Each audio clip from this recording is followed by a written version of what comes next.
Then click on your header, and your header menu appears on the left side. Let's start by setting the color scheme. In the left side, scroll down until you see colors. Then let's change the color scheme to something that looks better. I'm going to try this dark scheme. I think that has a really chic look that works well for this particular brand. Next, let's replace this generic text with our logo. Click on this placeholder logo, and then in the left side, you'll see it says Edit Logo in Theme Settings, and you can click on Theme Settings to navigate there.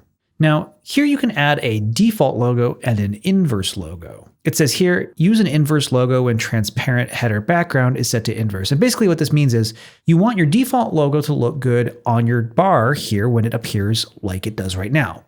But then depending on your header settings, the header may change its appearance, and you want to make sure that your logo looks good even if it changes. So I'm going to upload a default logo that looks good with this dark color scheme. We'll click Select, Add File. For me, I have this inverse one with a dark background and light foreground. And you want to make sure that you use a transparent background. We'll click Done to add it, and the logo gets added in. Here you can set the height of your logo on desktop. This actually changes the whole logo size, both height and width, proportionally. Let's set it right around here. That looks nice. 58 pixels or so. And then you can set your mobile height separately. To do that, toggle into the mobile view in the upper right, and then set your mobile height accordingly. Again, let's try 58, see what that looks like. It's a little big on mobile, so let's shrink it down, maybe 50 or so. That looks better. And let's toggle back to our regular desktop view. Now, I'm going to add the inverse logo, which actually in my file naming here is just regular logo. Make sure I use a transparent background version, and done to add it. Next, you'll see a section to add a favicon. A favicon is the little icon that appears in your browser tab, kind of like right now we have this Shopify logo appearing on this tab. Let's add one. Click Select, and then upload a small square version of your logo, kind of like this one that I have here. And you won't see this right away, but when we open up the live public version of our site, you'll see our favicon show up in the browser tab. All right, our logo is looking great. Now, you can also rearrange the position of the items in your header. Let's click on the header again. And here you can see the first item here is your logo. You can change the position from left to center to right, but I think it looks best on the left for this particular site. You can do the same thing for your menu position. Change it from left to center to right.